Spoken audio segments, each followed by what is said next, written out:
उपस्थित सभी भाइयों बहनों, नौजवान साथियों और प्यारे बच्चों, मुझे आज इस बात की प्रसन्नता है कि बैद्यनाथ जो हमारे भगवान शिव की पवित्र धरती, जहां आज इस कार्यक्रम का आयोजन किया गया, जहां भगवान शिव के आशीर्वाद लेने का भी सौभाग्य प्राप्त हुआ, वहां आप सबके दर्शन करने का भी सौभाग्य प्राप्त हुआ। और आज के इस कार्यक्रम को सफल बनाने के लिए जिस प्रकार से आप सब लोग आए, आप सबका भी मैं हार्दिक अभिनंदन करता हूं, स्वागत करता हूं।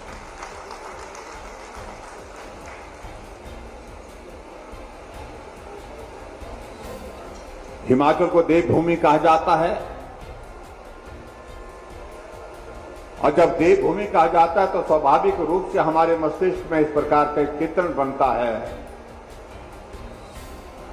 कि इस धरती पर देवता निवास करते हैं।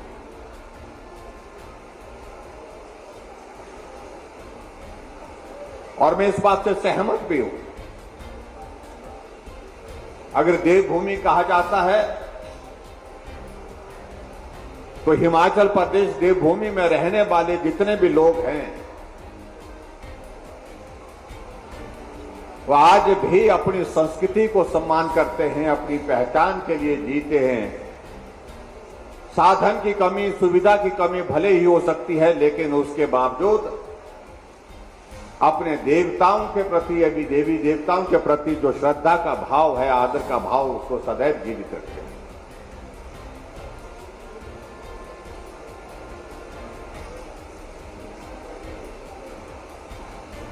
आज आपके बीच में एक विशेष कार्यक्रम के आयोजन के तहत हमारा आना हुआ है।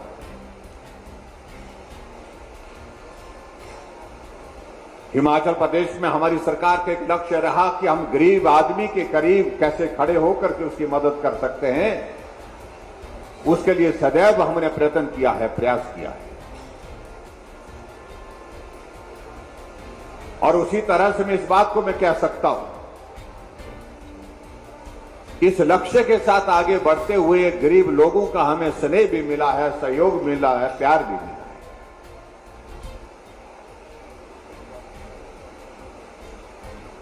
अपने साथियों के साथ चर्चा करने के पश्चात, अधिकारियों के साथ चर्चा करने के पश्चात हम सबके मन में एक विषय आया कि बहुत सारे लोग ऐसे हैं जो गरीब हैं, लेकिन गरीब होने के बावजूद ऐसा नहीं है कि मनुष्य का कोई अपना अरमान नहीं होता है, अपनी भावनाएं नहीं होती है। व्यक्ति चाहे गरीब है, चाहे अमीर है, लेकिन सबकी अपनी भावनाएं होती है, अपनों के लिए भावनाएं होती हैं। और ऐसे में इस बात को लेकर के एक बात आई, जो साधन संपन्न व्यक्ति है अपने परिवार में, वो अपनी बेटी की शादी, बेटे की शादी हजारों की संख्या में लोगों को बुला करके धूमधाम के साथ, बाजे गाजे के साथ तो है वो आयोजन के साथ पूरा करते हैं। और स्वाभाविक रूप से उनको भी अधिकार है।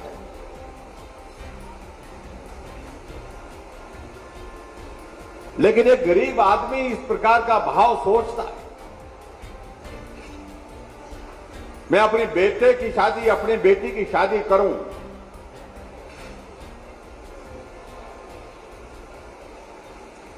तो उसके लिए पैसे का प्रावधान कैसे हो सकता है, मदद कहां से मिल सकती है। और हमने इस बात को देखा है कि जब इस तरह का आयोजन परिवार में होता है, एक गरीब आदमी भी अपने पास, अगर उसके पास साधन नहीं है, सुविधा नहीं है, पैसे नहीं है, तो अपने साथियों से, सहयोगियों से, रिश्तेदारों से मदद लेकर के अपनी भावनाओं का सम्मान करने की कोशिश करता है, अपने बच्चों के सम्मान करने की कोशिश करता है।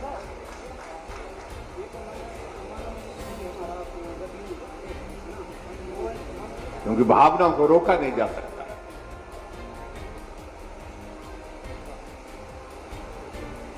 बेटी को विदा करने के लिए जो रस्म करते हैं, चाहे अमीर है चाहे गरीब है, लेकिन भावना उसमें एक ही होती है कि मेरी बेटी मेरे घर से रुखसत हो रही है, दूसरे के परिवार में जा रही है, दूसरे घर को आबाद करने के लिए जा रही है, वो वहां पर सुखी रहे, आराम से रहे, अच्छी जिंदगी वहां पर बिताए। ऐसी भावना सदैव हर व्यक्ति की होती है।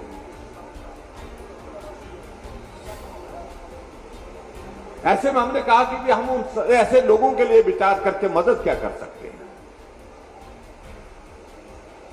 और कितनी कर मदद कर सकते हैं। तो बात करने के बाद साथियों के साथ सब चर्चा हुई तो एक विचार आया कि हमको कोई योजना की शुरुआत करनी चाहिए और उस योजना के अंतर्गत जिस दिन उस गरीब मां बाप की उस बेटी की शादी है, वो अपने परिवार का मां बाप का घर छोड़ करके दूसरे के घर आबाद करने के लिए जा रही है, उसको आशीर्वाद भी दें और आशीर्वाद के साथ साथ में हम सरकार की ओर से उसको शगुन के रूप में 31,000 रुपए दें। इस बात का निर्णय हमारी सरकार ने किया और आज मुझे इस बात की खुशी है, उस योजना की आज विधिवत हमने यहां पर जो है वो, हालांकि कई दिनों से चल पड़ा है काम, लेकिन आज उसकी विधिवत शुरुआत की। मैं इस बात से सहमत हूं, आज के इस दौर में 31,000 बहुत ज्यादा ऐसा पैसा नहीं है कि जिससे बहुत सारी चीजें हो सकती हैं, लेकिन उसके पीछे एक भाव है, पवित्र भाव है कि उस परिवार की उस बेटी के लिए जो है सम्मान के साथ वो अपने मां बाप का घर रुखसत करके दूसरे घर में जा रही है, तो उसके साथ जो है मां बाप अपनी भावनाएं व्यक्त करते हुए उसको आशीर्वाद दे रहे हैं और सरकार उस सारे मामले को लेकर के उसके साथ खड़ी है। इसलिए हमने कहा कि इसकी शुरुआत करनी चाहिए और मुझे इस बात की खुशी है, 1 अप्रैल 2021 को हमने इस शगुन योजना की शुरुआत की और इस योजना की शुरुआत करने के पश्चात धीरे धीरे जब लोगों को इस बात की जानकारी मिली, यहां मैं बच्चों से बात कर रहा था, उन बेटियों से बात कर रहा था, उनको जानकारी मिली, उनके परिवार को जानकारी मिली, आंगनवाड़ी वर्कर्स के माध्यम से जानकारी मिली कि ऐसी योजना सरकार ने शुरू की है जहां आपको 31,000 रुपए जो है वो शगुन के रूप में आपको शादी करने पर मिलेगा। और उनने कागज की वो औपचारिकता पूरी की। उस औपचारिकता को पूरा करने के पश्चात आज मुझे इस बात की खुशी है कि अभी तक हमने हिमाचल प्रदेश में 6,626 बेटियों को मुख्यमंत्री शगुन योजना के अंतर्गत जो है हम 17 करोड़ रुपए जो है शगुन के रूप में उनको दे चुके हैं। हम इस बात से सहमत हैं कि नई योजना है कि अभी जानकारी का भी अभाव है। नई योजना की औपचारिकता पूरा करने के लिए भी थोड़ा वक्त लग रहा होगा, लेकिन फिर भी उसके बावजूद एक शुरुआत हो गई हिमाचल प्रदेश में। एक गरीब मां बाप की भावनाओं का सम्मान करने की सरकार की ओर से जो कोशिश हुई है, उसमें हम सफल होकर के आगे बढ़ रहे हैं।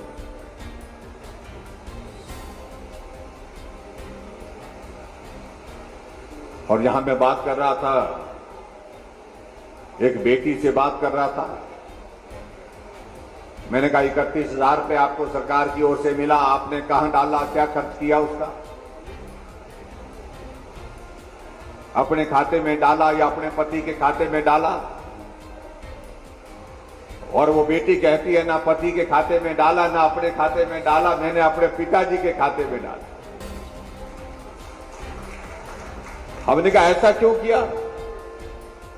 कहा कि मेरी शादी की रस्म पूरा करने के लिए मेरे मां बाप ने खर्च किया था और मैंने कहा कि आपकी बेटी होने के नाते मैं आपकी इसमें ये मदद कर सकती हूं जो मुझे सरकार की ओर से शगुन योजना के अंतर्गत 31,000 रुपए मिला और वो मैं आपको ही समर्पित कर रही हूं। और मैं इस बात को कह सकता हूं, एक बेटी ही कर सकती है ये काम, क्योंकि बेटी का भाव अपने मां बाप के प्रति श्रद्धा का और आदर का जिस प्रकार का होता है, ये दूसरा कोई आदमी सहजता से सरलता से नहीं कर सकता है। बेटी ने खड़े होकर के अपने बाप की मदद, पिता की मदद करने के लिए कोशिश की। मैं उस बेटी को नमन करता हूं, बहुत बहुत बधाई देता हूं। और इस योजना के अंतर्गत हमारी मंशा कि गरीब आदमी की मदद की दिशा में हम आगे बढ़े। हमारे कई साथी कहते होंगे कि क्या होता है 31,000 रुपए में, क्या होता है 31,000 रुपए में, कुछ होता है या नहीं होता, ये विषय नहीं सोचने का। विषय तो ये है कि छोटी सी राशि जो मदद के रूप में हम दे रही हैं, उसके पीछे एक भाव है, उसकी श्रद्धा है, उसके पीछे एक भावना है, उसका सम्मान होना चाहिए। बेटी के बारे में बहुत सारे लोग आज से पहले बोलते रहे, लेकिन समस्या का समाधान बोलने से नहीं होगा, हमें आकर के व्यवहारिक रूप से काम करना होगा। हमें मदद के लिए खड़ा होना पड़ेगा, तब जाकर के हम मदद कर सकते हैं। और मुझे इस बात की खुशी है कि हिमाचल प्रदेश में हमारी सरकार ने, जैसे मुझसे पहले भी यहां पर वक्ताओं ने अपनी बात कही, कि एक नहीं अनेक योजनाएं महिलाओं को सुदृढ़ करने के लिए, सुदृढ़ीकरण के लिए, उनको मजबूती देने के लिए, आगे बढ़ने के लिए, उनके सशक्तिकरण की दिशा में हमने कदम उठाए हैं।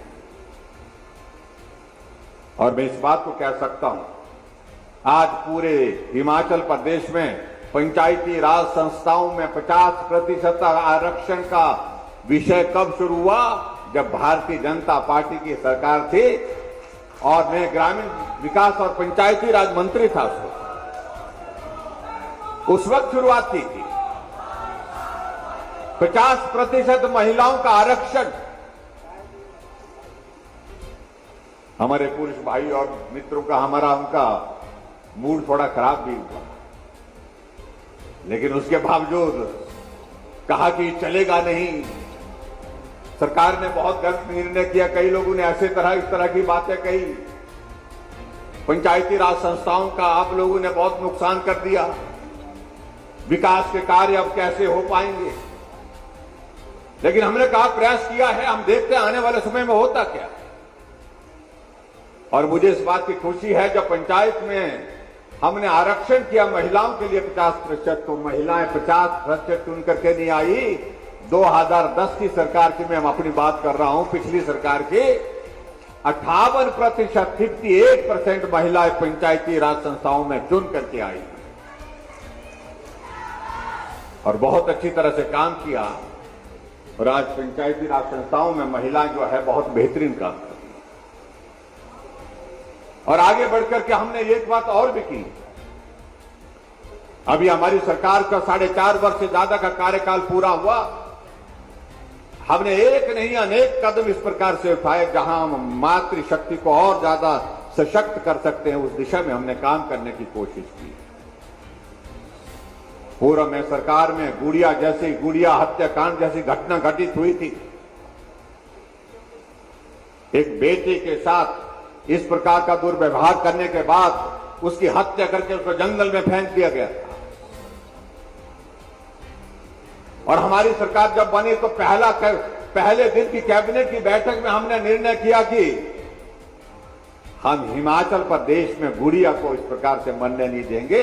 हमने तय किया, गुड़िया हेल्पलाइन की शुरुआत पहली कैबिनेट की निर्णय में हमने शामिल किया, पहले दिन शामिल किया कि आने वाले समय में ऐसी घटना नहीं होनी चाहिए। उसको रोकने के लिए क्या क्या चीजें कर सकते हैं, वो चीजें करने की हमने कोशिश की। और उसके बाद आगे बढ़ करके, और आज मुझे इस बात को लेकर के भी प्रसन्नता है कि हमने यहां सभी लोगों के लिए जो 60 साल की आयु के ऊपर है उनके लिए पेंशन का प्रावधान किया। उसमें विशेष तौर से महिलाओं के लिए और ज्यादा मजबूती के साथ उनको मदद करने की कोशिश की है। एक जमाना होते तो महिला घर के हिस्सा होती थी, लेकिन आज का ये दौर ऐसा नहीं है। आज महिला हर क्षेत्र में काम करने के लिए घर से बाहर जाती हैं।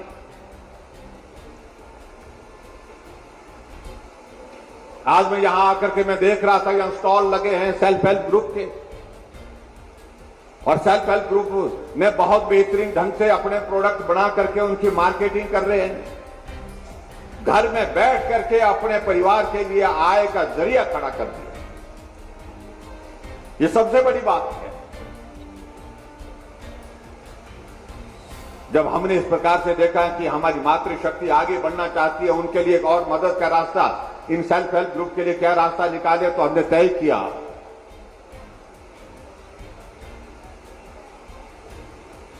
कि हम महिलाओं के लिए खासतौर पर जो सेल्फ हेल्प ग्रुप के माध्यम से काम कर रही हैं, उनके लिए जो रिवॉल्विंग फंड जो है उसमें 25,000 रुपए की हम मदद करेंगे। 25,000 रुपए हम उन सेल्फ हेल्प ग्रुप को देंगे ताकि वो अपना काम शुरू कर सके। आज महिलाएं सेल्फ हेल्प ग्रुप में पैसा लेकर के, ये पैसा लेकर के अपना काम कर रही है। हमने ये भी तय किया कि जितने भी सेल्फ हेल्प ग्रुप है उनको जो लोन मिलता है वो सस्ते दर पर मिले, और उसमें 4% पर हमने जो है लोन देने की व्यवस्था की। ये भी हमने महिला सशक्तिकरण की दिशा में आगे बढ़कर के काम करने का एक और प्रयास किया। और उसी तरह से आगे बढ़कर के अभी हाल ही में जिसका जिक्र हमारे साथी भी कर रहे थे, हमने कहा महिलाएं हमारी आबादी का 50% हिस्सा है, और जब 50% उनका आबादी का हिस्सा है, उनके लिए और मदद क्या की जा सकती है, तो हमने निर्णय किया कि हमारी एचआरटीसी की जितनी बसें हैं उन बसों में महिलाएं जब काम के लिए जाती हैं, काम के लिए आती हैं, उनके लिए किराया भी 50% ही लिया जाएगा, 50% लिया जाएगा, आधा कर दिया जाएगा। हमारे विपक्ष के लोगों ने कई तरह की बातें करने की कोशिश, कहा कि आपने महिलाओं को मुफ्तखोर बना दिया।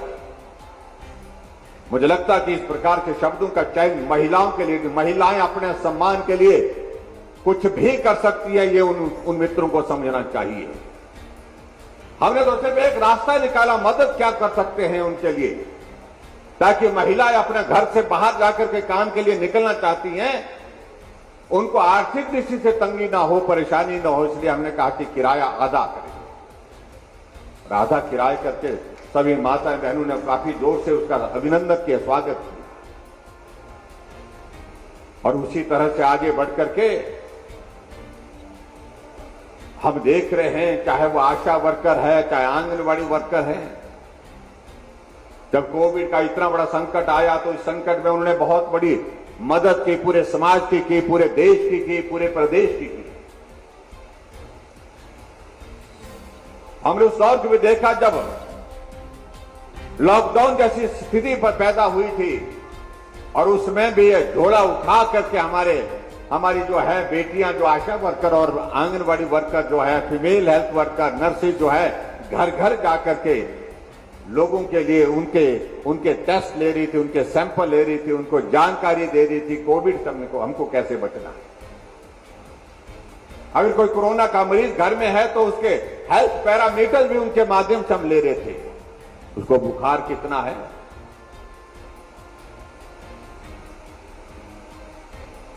और उसके अतिरिक्त और उसकी पल्स रेट क्या चल रहा है, उसका ऑक्सीजन सैचुरेशन की स्थिति क्या है। हमारे हेल्थ के चाहे वो डॉक्टर्स हैं, पैरामेडिकल स्टाफ के सारे, चाहे वो नर्सेज हैं, उनका भी बहुत बड़ा योगदान रहा, लेकिन हमारी सबसे ज्यादा उसमें योगदान रहा तो हमारी बेटियों का योगदान रहा जो इसमें काम कर रही थी। तो स्वाभाविक रूप से आज के दिन मुझे लगता है कि हमको इस बात को नहीं भूलना चाहिए कि बेटियों की भूमिका कितनी महत्वपूर्ण आज के इस दौर में हो गई। आज मैं आपके यहां पर बैजनाथ में इस कार्यक्रम में आया हूं, और मुझे इस बात की भी प्रसन्नता है कि बैजनाथ विधानसभा क्षेत्र के विकास के लिए सदैव जो प्रयत्न करने की आवश्यकता थी, वो प्रयत्न को हमने कभी भी छोड़ा नहीं। हमने क्षेत्र में एक नहीं बहुत सारी योजनाओं के माध्यम से विकास को गति दी, और आज मैं इस बात को भी मैं देख रहा हूं कि हमारे सामने यहां पर एक दीवार पर शिला पट्टिकाएं लगी हैं, जिसमें कुल मिलाकर के 5 उद्घाटन और उसके अतिरिक्त 15 जो है वो शिलान्यास हुए हैं।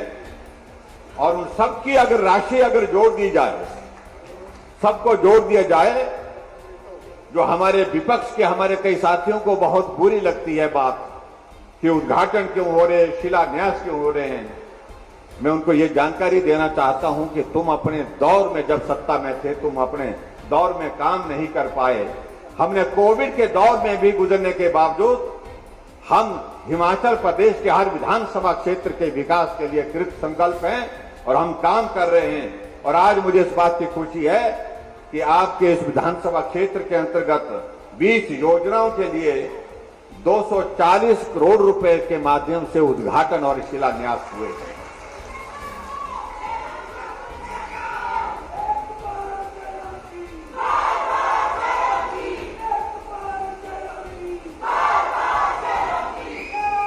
और उद्घाटन और शिलान्यास तब होते हैं जब उस क्षेत्र में विकास होता है। और मैं इस बात को भी मैं देख रहा हूं, पीडब्ल्यू डिपार्टमेंट में ही हमारे लगभग 97 करोड़ रुपए के उद्घाटन और शिलान्यास आज हुए हैं। और उसी तरह से बैजनाथ में हमारे आईपीएच विभाग के माध्यम से भी लगभग 116 करोड़ रुपए के जो है उद्घाटन और शिलान्यास आज के इस कार्यक्रम में हुए हैं। उसके लिए मैं आप सबको बहुत बहुत बधाई देता हूं।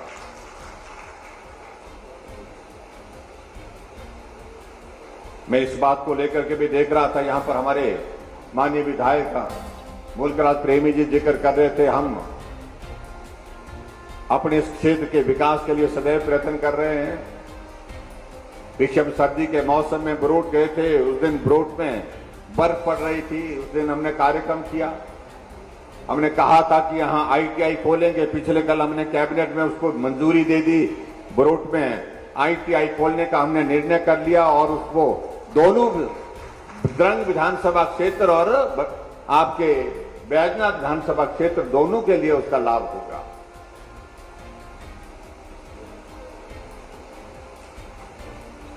और ये भी मैं देख रहा हूं कि आपके यहां पर करीब 10 करोड़ की लागत से छोटा मंगाल में मुल्तान में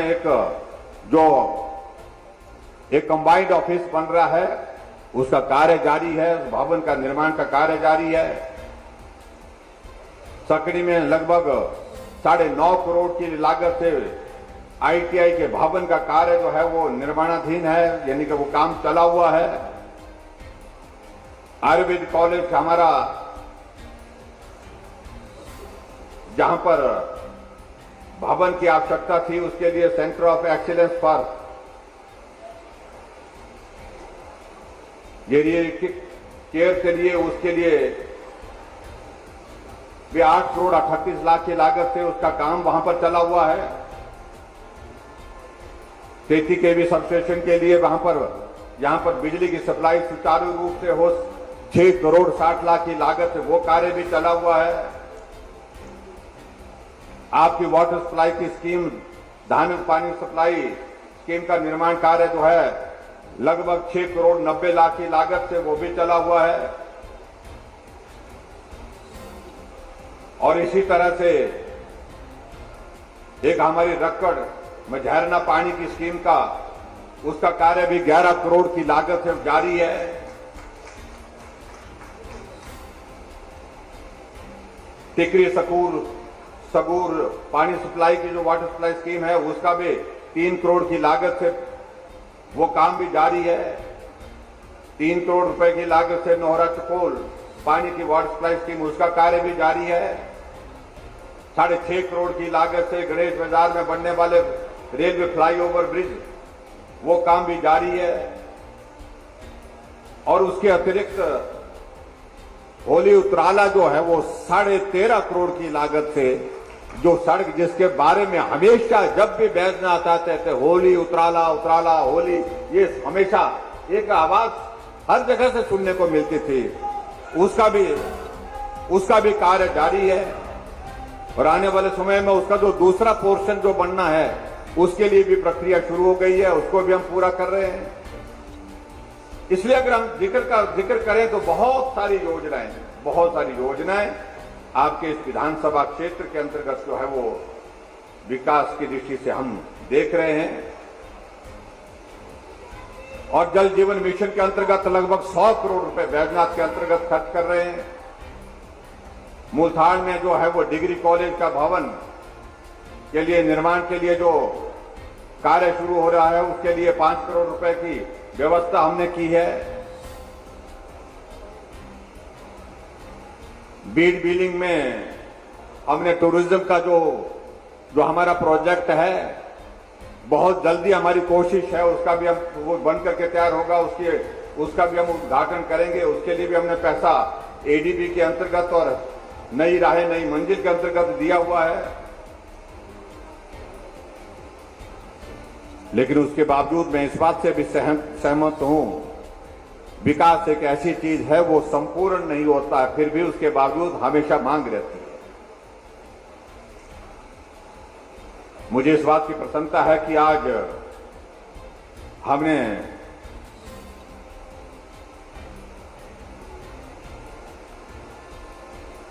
हिमाचल प्रदेश में एक नई शुरुआत भी, जिस योजना का हमने बाल पोषण योजना जिसका हमने जिक्र किया, जिसकी लॉन्चिंग विधिवत आज यहां की, उसके माध्यम से ये बहुत आवश्यक है कि हमारे आने वाली जो जनरेशन है वो मजबूत हो, दिमाग से भी और शरीर से भी मजबूत हो। और उसके लिए जो योजना को बाल सुपोषण योजना के अंतर्गत जो एक आपको पूरा कि बच्चे को किस वक्त जो है वो किस समय किस प्रकार से उसके लिए भोजन किस प्रकार से कौन कौन सी चीजें दे करके वो बच्चा मानसिक रूप से भी स्वस्थ होगा और शारीरिक रूप से भी स्वस्थ होगा, सारी इसके लिए डिटेल एक योजना हमने शुरू की है।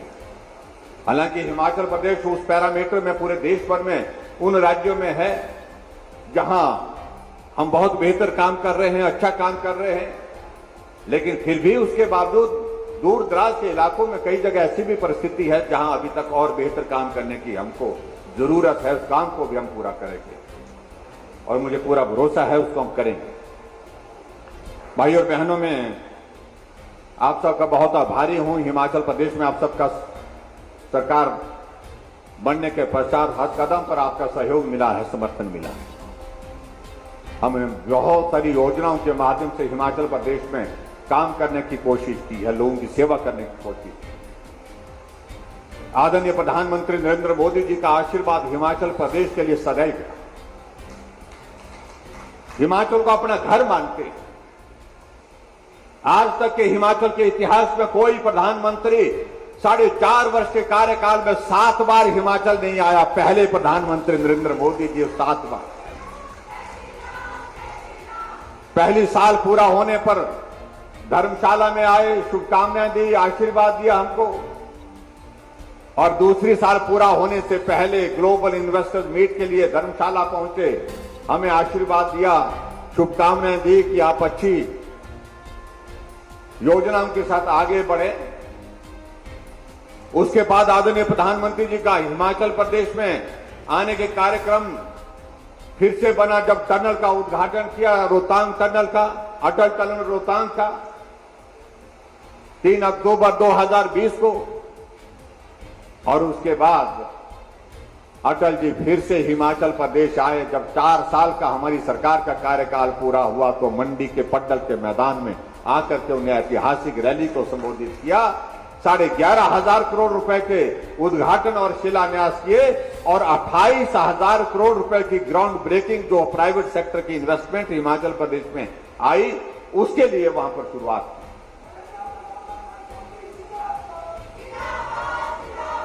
और यही नहीं, उसके बाद जब 8 साल का कार्यकाल आदरणीय प्रधानमंत्री जी का बतौर देश के प्रधानमंत्री के नाते पूरा हुआ, उन्होंने कहा कि मैं हिमाचल आकर के देवभूमि हिमाचल प्रदेश से पूरे देश को संबोधित करूंगा। 8 साल पूरे होने पर और दिल्ली से आए, शिमला के रिज के मैदान में पहुंचे, पूरे देश के मुख्यमंत्री उस कार्यक्रम में जुड़े थे वर्चुअल माध्यम से।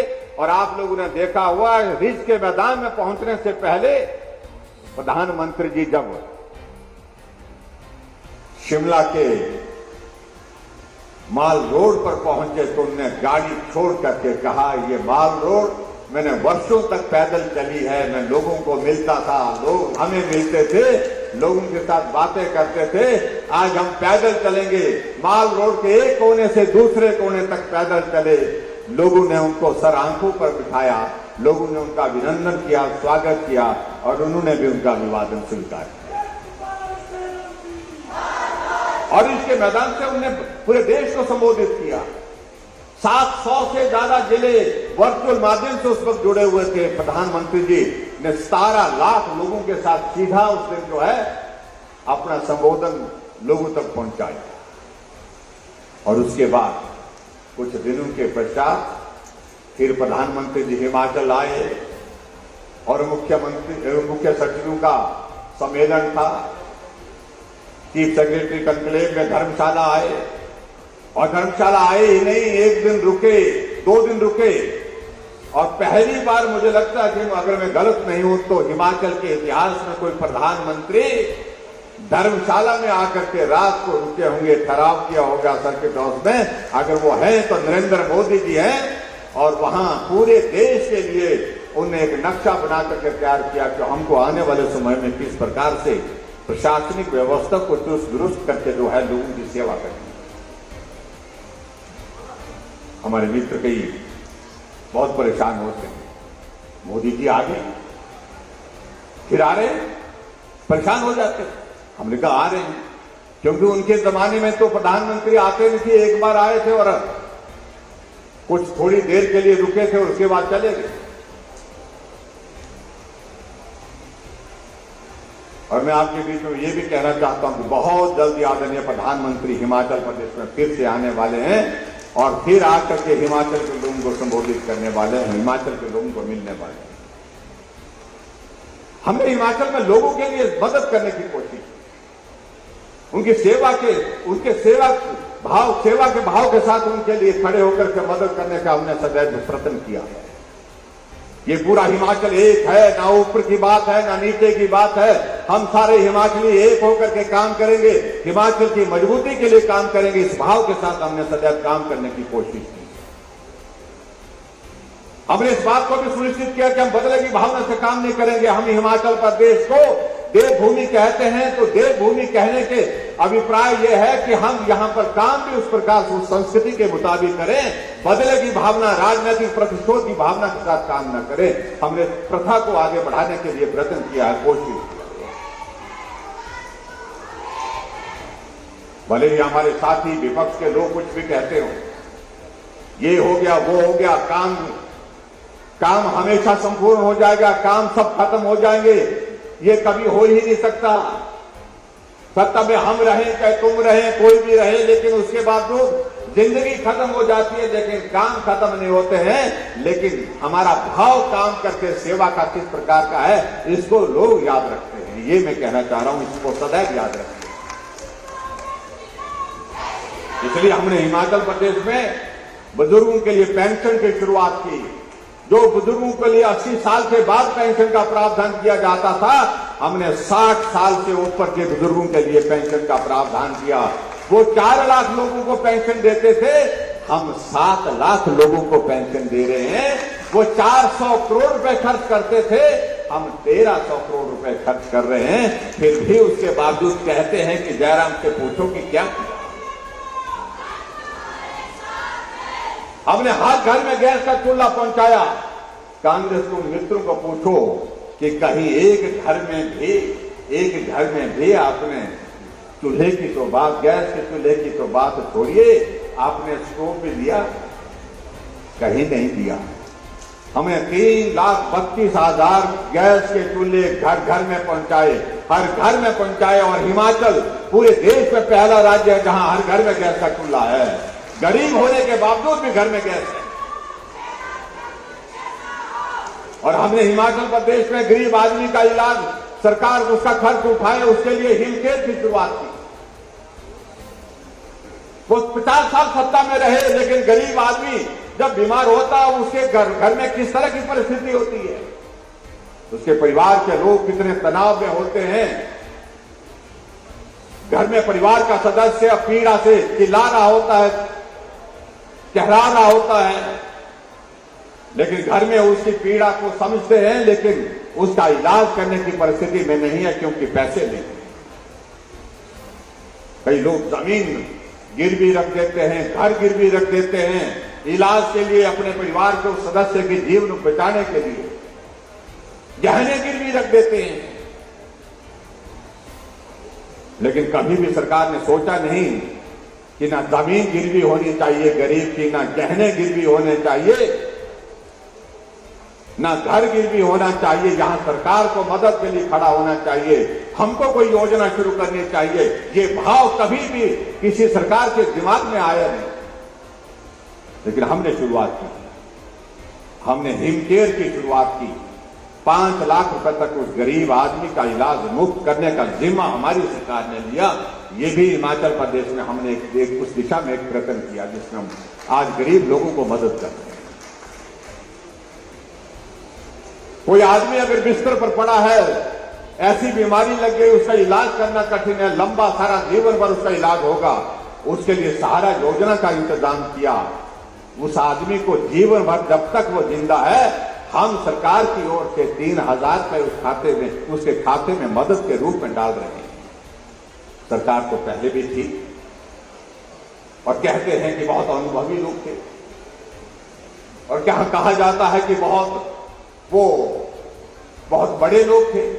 मुझे मालूम नहीं बड़े लोगों का अभिप्राय क्या होता है, लेकिन मैं इतना मैं लोग कहना चाहता हूं, लेकिन उस गरीब आदमी की क्या पीड़ा को समझा दो।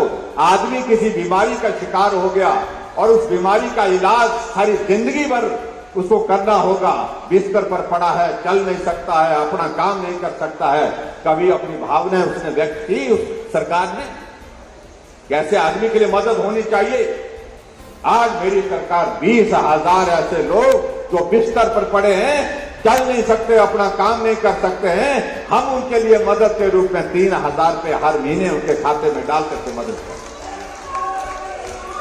ये भाव कभी नहीं आया। सत्ता में आने के बाद सत्ता का असर दिमाग पर इस कदर चढ़ जाता था, ना गरीब दिखता था, ना बीमार दिखता था।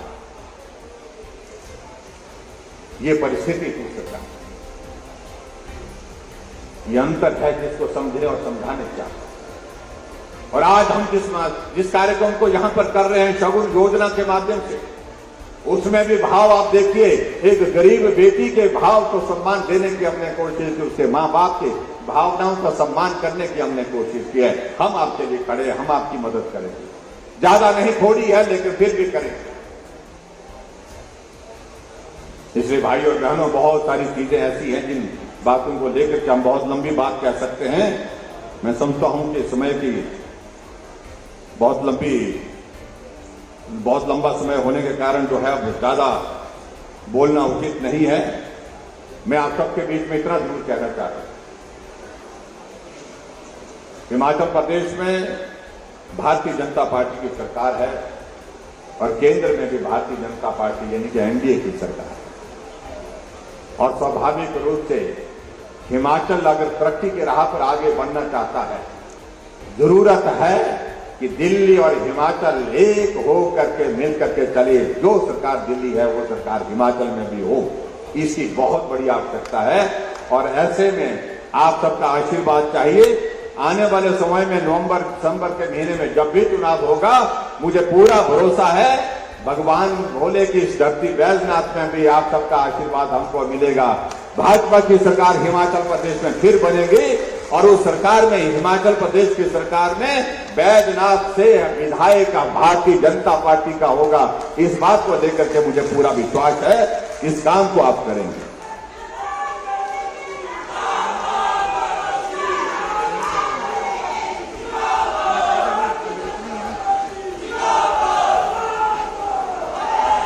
यहां हमारे मुल्क राज प्रेमी जी ने कुछ बातों का जिक्र किया है।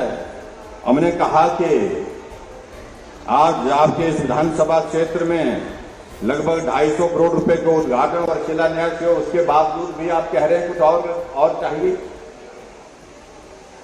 उन्होंने कहा कि उसके लिए धन्यवाद, लेकिन कुछ थोड़ा और मदद हो जाए तो और अच्छा होगा।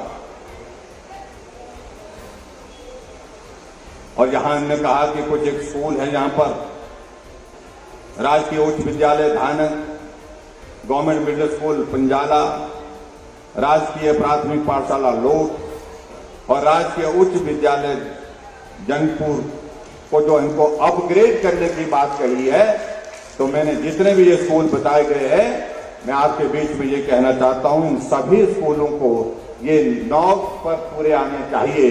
कई जगह बच्चों की संख्या बहुत कम हो जाती है, कई जगह डिस्टेंस बहुत कम होता है, 9 पूरे करते हैं तो इन सभी स्कूलों को हम अपग्रेड करेंगे। जो जिस प्रकार से कहा गया, इनको अपग्रेड करके जो है जो दर्जा इनको हासिल होना चाहिए, उस दर्जे को हासिल करने के लिए काम करेंगे। और उसी तरह से एक बात कही गई कि चढ़ियार में सीनियर सेकेंडरी स्कूल है और वहां पर हमारी साइंस लैब नहीं है, अभी तक साइंस लैब का भवन नहीं है। और मैं आपके बीच में यही कहना चाहता हूं कि सीनियर सेकेंडरी स्कूल चढ़ियार के लिए साइंस लैब भी मैं स्वीकृत करता हूं। उसका एस्टिमेशन जितना भी बनेगा, जितना भी पैसा उसमें लगेगा, वो पैसा हम देंगे, उसको पूरा करेंगे। ये भी मैं आपके बीच में कहना चाहता हूं। इसके अतिरिक्त एक और बात उन्होंने कही कि जो हमारा कंदराल महेशगढ़ सड़क का नाम जो है वो एक हमारे शहीद हैं राकेश कुमार, उनके नाम पर रखना चाहिए। और मैं इस बात को भी स्वीकार करता हूं, एक नौजवान ने अपने जीवन की कुर्बानी देश के लिए दी है और देश के लिए कुर्बान की है जिंदगी, तो स्वाभाविक रूप से उनका योगदान बहुत बड़ा योगदान है और उस योगदान को हमको सदैव स्मरण करना चाहिए। तो इस सड़क का नाम शहीद राकेश कुमार जी के नाम पर हम रखने की यहां पर घोषणा करते हैं। और उसके साथ साथ में इस सड़क को और बेहतर करने की दृष्टि से मैं पीडब्ल्यू डिपार्टमेंट को भी आदेश देता हूं, जहां पक्का करने की जरूरत है, इसको पक्का करने की दृष्टि से भी आप काम करें। ये भी मैं आपके बीच में कहना चाहता हूं, उसको भी पूरा किया जाएगा।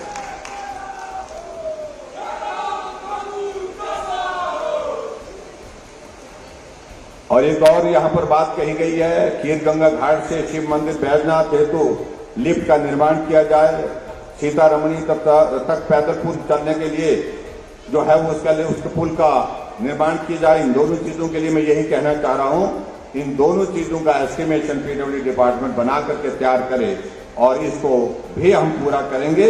ये भी मैं आपके बीच में कहना चाह रहा हूं। एक और बात यहां पर कही कि बैजनाथ विकासखंड की 3 पंचायतें लंबा गांव व 7 पंचायतें पंचरुखी के साथ हैं, उन्हें विकासखंड बैजनाथ से जोड़ा जाए। कामकाज की दृष्टि से कहा गया कि नहीं तो थोड़ा वो हमको उल्टा पड़ रहा है, कामकाज के लिए जाना पड़ रहा है, तो इसलिए इसको भी मैं जो एडमिनिस्ट्रेटिव रिपोर्ट हमारी आएगी उसके मुताबिक जिस प्रकार से मांग की है उस प्रकार से हम इसको पूरा करेंगे। ये भी मैं आपके बीच में कहना चाहता हूं, इसको भी पूरा करेंगे ताकि लोगों को आने जाने के लिए सुविधा हो सके। और इसके अलावा एक और बात कही गई है, त्रिहिल खुडली सड़क में रेलवे ओवरब्रिज, हालांकि एक रेलवे ओवरब्रिज के लिए हमने, क्योंकि इसमें बहुत एक लंबा प्रोसेस होता है, रेलवे डिपार्टमेंट के साथ टेकअप करना पड़ता है, उस सारी चीज के लिए पहले भी एक रेलवे ओवरब्रिज के लिए हमने शुरुआत की थी, उसका काम शायद चला हुआ है, इस प्रकार से बताया गया। और इसको भी हम रेलवे डिपार्टमेंट के साथ टेकअप करेंगे ताकि ये रेलवे ओवरब्रिज जो है बन करके तैयार हो, लोगों को आने जाने के लिए कठिनाई ना हो, उस दृष्टि से इसकी सुविधा हो, इस बात को भी हम सुनिश्चित करेंगे। ये भी मैं आपके बीच में यहां पर कहना चाहता हूं।